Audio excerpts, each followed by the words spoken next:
नमस्कार, आप देख रहे हैं एटीएन न्यूज एक्सप्रेस और मैं हूं आपके साथ सीमा नामदेव। बढ़ते हैं खास खबरों की ओर। अगर हौसले बुलंद हो तो राह भी आसान हो जाती है। ऐसा कर दिखाया है सोनो प्रखंड के पेरा नक्सल प्रभावित इलाका मटियाना पंचायत के भारतपुर गांव निवासी उमेश शर्मा ने। इनकी जितनी तारीफ की जाए वो कम है। उमेश के बुलंद हौसले ने जिले ही नहीं बल्कि पूरे बिहार में अपनी कामयाबी का परचम लहराया है। खुद 8वीं पास होकर पूरे सूबे में शिक्षा की अलग जगाने के लिए निकल पड़े हैं। खुद की पढ़ाई पूरी नहीं होने का मलाल भी उमेश को है। उमेश कहते हैं उनके पिता नंदलाल शर्मा चिमनी भट्टा पर ईंट बनाते थे, जबकि मां गोनमा देवी घर में बीड़ी बनाती थीं। गरीबी की हाल में गुजर बसर करने के दौरान वे सिर्फ 8वीं क्लास तक ही पढ़ाई कर पाए। इस दौरान उनके माता पिता का भी देहांत हो गया। वे 3 भाइयों में बड़े भाई हैं। अब माता पिता के देहांत के बाद उनके समक्ष विकट समस्या उत्पन्न हो गई। उसके बाद भी उमेश ने हिम्मत नहीं हारी।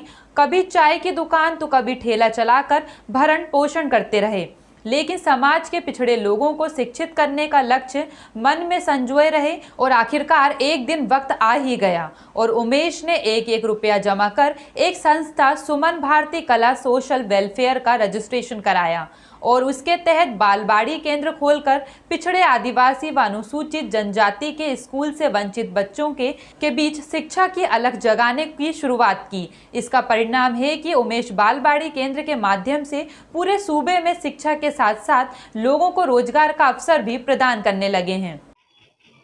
नमस्कार, आप देख रहे हैं एटीएन न्यूज एक्सप्रेस और मैं हूं अभिषेक कुमार निराला। अभी मौजूद हैं पैरा मटियाना पंचायत के भरतपुर गांव में। जमुई जिले का सोनो प्रखंड क्षेत्र है और आज हमारे साथ हैं एक बालवाड़ी केंद्र के जो संस्थापक हैं उमेश शर्मा जी। आज उनके घर पर हम लोग मौजूद हैं। जिस तरह से ये बिहार में बालवाड़ी केंद्र खोलने की बात कर रहे हैं और लगातार इनकी जो संस्था है वो चल रही है और किस तरह से एक छोटे से गांव से कस्बों से निकलकर इतनी बड़ी संस्था खोलना।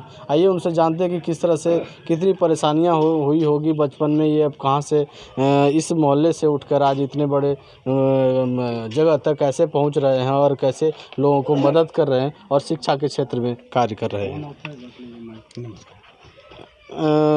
क्या नाम हुआ आपका? सर, मेरा नाम उमेश शर्मा हुआ। जिस तरह से आप बालवाड़ी केंद्र खोल रहे हैं बिहार में, जिस तरह से आपकी योजनाएं हैं बालवाड़ी केंद्र खोलने की, और आप एक कस्बे से निकलकर इतनी बड़ी योजना को लेकर आना, क्या लगता है कैसे आपके मन में आया कि इस तरह से करना चाहिए? सर, ये मेरा मन में पहले हम गरीबों के बीच में काम करते थे, लेकिन अचानक मेरे मन में आया कि बालवाड़ी केंद्र खोलना है और मैंने ये सोचा मैं गरीब परिवार का होकर के मैं इतना बड़ा काम कर पाऊँगा कि नहीं कर पाऊँगा।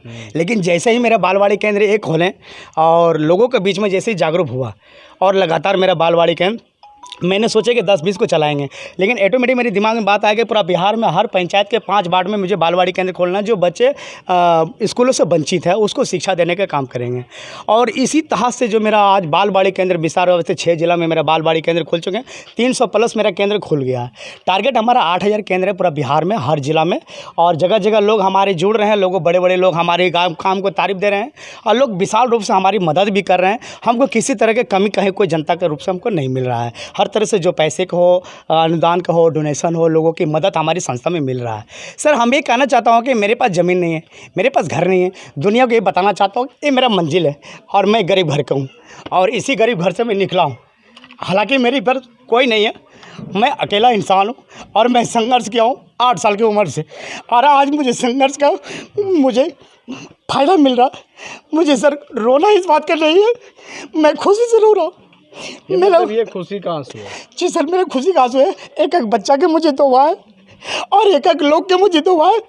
जिस तरह से मेरे माँ बाप मुझे पढ़ाने का काम नहीं किया, लेकिन आज हम बच्चों की शिक्षा देने के काम कर रहे हैं। सर, तो क्या लगता है जिस तरह से आपके माता पिताजी के द्वारा आप भावुक भी हो रहे हैं और जिस तरह से आपके माता पिताजी के द्वारा आपको शिक्षा दीक्षा दिया गया या फिर ना दिया गया? मेरे माँ बाप गरीब था, बीड़ी मजदूरी करता था, मेरा बाप ईंटा पारता था। हम एक बचपन से घर से बाहर निकल गए गरीबी के कारण सर, और 8 साल की उम्र से स्ट्रगल करते करते आज इस मंजिल पे पहुंचे। फिलहाल के लिए इतना ही। खबरों का सिलसिला लगातार जारी है। आप बने रहिए एटीएन न्यूज एक्सप्रेस के साथ। नमस्कार।